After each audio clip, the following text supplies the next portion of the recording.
आइए दादाजी से कहानी सुनते हैं। एक दिन दादाजी कमरे में बैठे एक पुरानी किताब पढ़ रहे थे।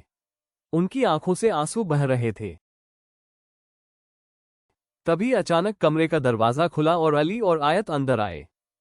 दादा अबू, हम आ गए हैं। आओ मेरे प्यारे बच्चों, मैं तुम्हारा ही इंतजार कर रहा था। दादाजी, आज आप हमें कौन सी कहानी सुनाएंगे? मेरी प्यारी बेटी फातिमा, आज हम इमाम हुसैन की कहानी सुनेंगे। दादाजी, इमाम हुसैन कौन थे और मुहर्रम क्या है? बहुत खूब फातिमा बेटी।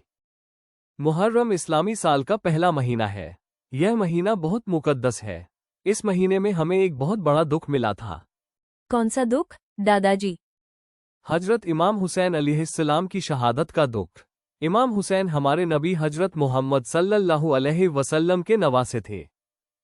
दादाजी, करबला क्या है? करबला एक जगह का नाम है।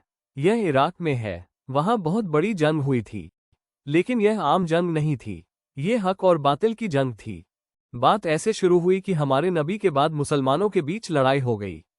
यजीद बादशाह बन गया। वो जालिम था, अल्लाह की बात नहीं मानता था। मगर दादाजी, उसने इमाम हुसैन को क्यों शहीद किया?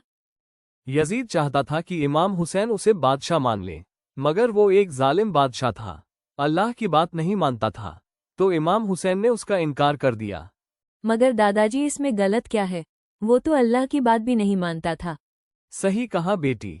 लोगों ने इमाम हुसैन से मदद मांगी और बताया कि यजीद उन पर जुल्म कर रहा है, तो इमाम अल्लाह के हुक्म से करबला आ गए। यजीद की फौज ने उन पर पानी बंद कर दिया और उन्हें 3 दिन तक प्यासा रखा और गला काटकर शहीद कर दिया। दादाजी, छोटे बच्चे तो पानी पी सकते थे ना?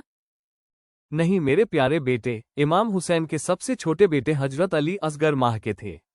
उन्हें भी तीर मारकर शहीद कर दिया गया।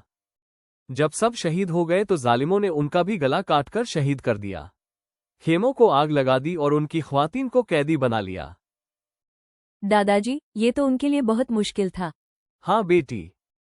दादाजी, हम मुहर्रम में क्या करते हैं?